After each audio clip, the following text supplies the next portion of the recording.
혹시 여러분 건강을 위해 매일 견과류 드시고 계신가요? 아침에 한 줌, 점심 후 간식으로 또 한 줌. 누군가는 견과류는 많이 먹을수록 좋다고 믿고 계시진 않으신가요? 그런데 말입니다. 그렇게 몸에 좋다고 알려진 견과류가 오히려 여러분의 수명을 단축시킬 수 있다는 사실 알고 계셨나요? 오늘 영상에서는 우리가 흔히 건강식으로 믿고 먹는 견과류가 어떻게 노년층의 건강을 위협하는지, 또 어떤 방식으로 먹어야 진짜 도움이 되는지 낱낱이 파헤쳐 보겠습니다. 끝까지 보시고 잘못된 습관이 있다면 오늘 당장 바꾸셔야 합니다. 구독과 좋아요 잊지 마시고요. 영상 제작에 정말 큰 힘이 됩니다. 이제 본격적으로 시작해 볼게요. 많은 분들이 견과류를 슈퍼푸드라고 부릅니다. 맞습니다. 비타민, 미네랄, 식이섬유, 불포화지방산 등 몸에 좋은 영양소가 풍부한 건 사실이죠. 특히 여성분들은 갱년기 이후 심혈관 질환 예방이나 뼈 건강을 위해 견과류를 챙겨 드시는 경우가 많습니다. TV 건강 프로그램에서도 하루 한 줌의 견과류를 강조하고 있고요. 하지만 여기서 조심하셔야 할 게 있습니다. 이 좋은 견과류도 잘못된 방식으로 섭취하면 약이 아니라 독이 될 수 있다는 거예요. 이야기를 하나 해볼게요. 70대 중반의 김 여사님은 몇 년 전부터 건강을 위해 매일 아침 호두, 아몬드, 캐슈넛을 믹스해서 한 줌 드셨어요. 식사 대용으로 먹는 날도 있었고 심지어 밤참으로도 챙겨 드셨죠. 그런데 어느 날부터인지 위가 더부룩하고 가슴이 타는 듯한 역류성 식도염 증상이 찾아왔습니다. 병원에서는 과도한 지방 섭취로 인한 소화기능 저하가 원인일 수 있다고 했어요. 그제야 김 여사님은 그간 무심코 먹었던 견과류가 자신의 몸에 무리가 됐다는 걸 알게 되셨죠. 이처럼 좋은 음식도 내 몸 상태에 맞게 적절한 양으로 섭취하지 않으면 오히려 건강을 해칠 수 있습니다. 특히 노년기에는 더 그렇죠. 왜 그럴까요? 첫째, 소화기능의 저하입니다. 나이가 들면 위산 분비가 줄고 장운동도 느려지게 됩니다. 이로 인해 견과류처럼 기름지고 섬유질이 많은 음식은 소화가 어려워질 수 있어요. 특히 튀기거나 볶은 견과류는 위에 부담을 더 주고 기름을 더해 조리된 제품은 위산 역류나 위염, 소화불량을 유발하기도 하죠. 둘째, 지나친 칼로리 섭취입니다. 견과류는 칼로리가 높은 식품입니다. 아몬드 열알이면 밥 한 공기의 3분의 1 칼로리를 차지할 수 있어요. 여기에 하루에 두세 번씩 간식처럼 먹다 보면 하루 권장 칼로리를 훌쩍 초과하게 됩니다. 문제는 운동량이 많지 않은 노년층에서는 이 여분의 칼로리가 그대로 복부비만이나 체중 증가로 이어질 수 있다는 거예요. 특히 내장지방이 많아지면 당뇨병, 고혈압, 심혈관 질환의 위험이 함께 커지죠. 셋째, 견과류의 염분과 당분 함량입니다. 시중에 판매되는 견과류 제품 중에는 소금에 볶은 아몬드나 설탕이 코팅된 캐슈넛처럼 가공된 제품이 많습니다. 이런 제품을 장기간 섭취하면 혈압이 오르거나 혈당 조절이 어려워질 수 있어요. 실제로 고혈압을 앓는 60대 여성 환자 중 간식으로 짭짤한 견과류를 매일 드시던 분이 혈압 조절이 안 돼 약을 늘린 경우도 있었습니다. 넷째, 알레르기나 약물과의 상호작용입니다. 생각보다 많은 분들이 견과류 알레르기를 가지고 계십니다.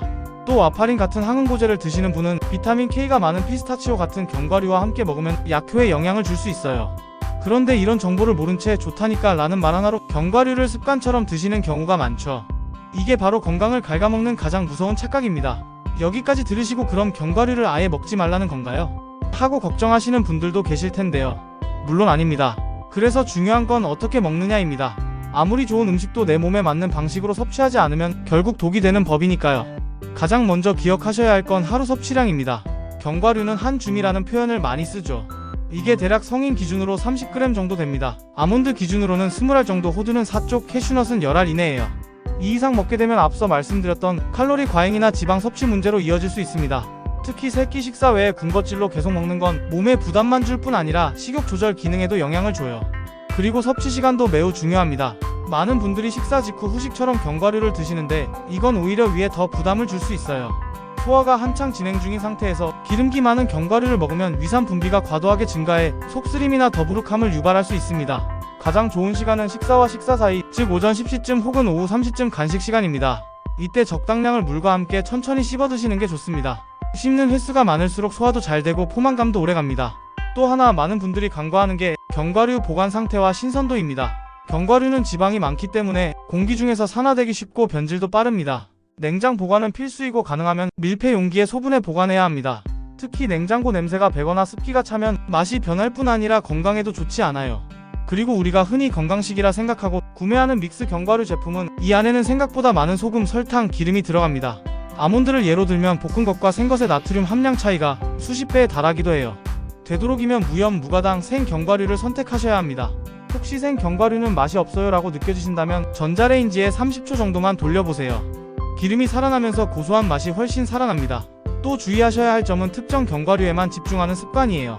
예를 들어 호두가 뇌에 좋대라고 해서 호두만 매일 드시는 경우 많죠. 하지만 이건 영양 불균형을 초래할 수 있어요. 견과류마다 함유된 영양소가 다릅니다.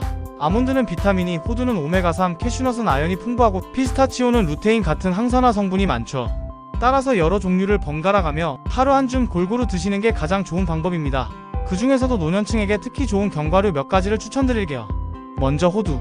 식물성 오메가3 지방산이 풍부해 혈액순환 개선과 기억력 유지에 도움이 됩니다.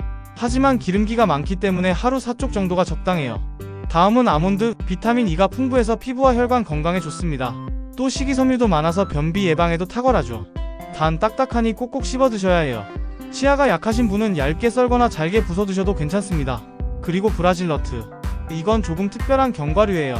셀레늄이라는 항산화 미네랄이 아주 풍부하죠. 하루 하나면 충분합니다. 셀레늄이 너무 많으면 독이 될 수 있어서 2알 이상은 피해주세요. 마지막으로 피스타치오. 심장 건강에 좋은 지방과 식물성 단백질이 풍부하고 루테인 덕분에 눈 건강에도 도움을 줍니다. 껍질이 있는 상태로 섭취하면 자연스럽게 섭취 속도가 늦춰져 과식도 예방됩니다.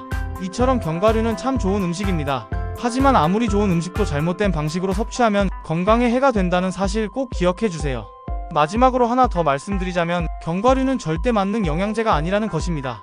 영양은 식사를 통해 골고루 섭취해야 하고 견과류는 그저 보조적인 건강식품일 뿐이에요. 특히 요즘은 건강기능식품처럼 견과류 한 봉으로 오늘의 건강 끝 이라는 마케팅 문구도 많은데요. 그런 문구에 현혹되지 말고 내 몸 상태, 내 식단을 먼저 생각하시는 지혜가 필요합니다. 사실 많은 분들이 건강을 챙긴다는 이유로 가장 쉽게 선택하는 음식이 바로 견과류입니다. 어디서든 구할 수 있고 보관도 간편하고 무엇보다 몸에 좋다고 알려져 있으니까요. 그런데 우리 몸은 단순하지 않아요. 좋다는 것도 어떻게 먹느냐에 따라 그 결과가 천지 차이로 달라지니까요. 조금 더 깊이 생각해볼까요? 여러분 지금까지 견과류를 드시면서 나는 이걸 왜 먹고 있지? 라는 질문을 해본 적 있으신가요? 그저 습관처럼 좋다니까 무조건 챙겨 먹고 있진 않으셨나요? 사실 그게 제일 무서운 겁니다. 정보는 넘쳐나지만 내 몸에 맞는 걸 제대로 아는 건 정말 쉽지 않거든요. 한 번은 이런 분이 계셨어요. 65세 여성분인데 건강검진 결과 간 수치가 계속 높게 나왔습니다. 식습관은 크게 문제 없어 보였지만 자세히 들어보니 하루에 호두를 한 줌 반씩 매일매일 드시고 계시더라고요.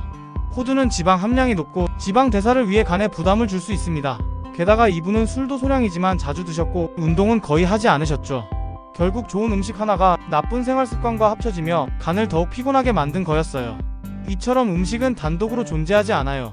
내 식단, 내 몸 상태, 내 활동량, 이 모든 걸 함께 고려해야 비로소 건강한 섭취가 되는 겁니다. 그리고 견과류 하나를 보더라도 거기에는 여러분의 습관, 믿음, 그리고 때로는 오해가 함께 얽혀 있다는 걸 잊지 마세요. 오늘 이 영상이 그런 오해를 하나라도 풀어드릴 수 있었다면 그걸로 충분히 의미 있다고 생각합니다. 여러분, 건강은 결국 지속 가능한 생활에서 옵니다.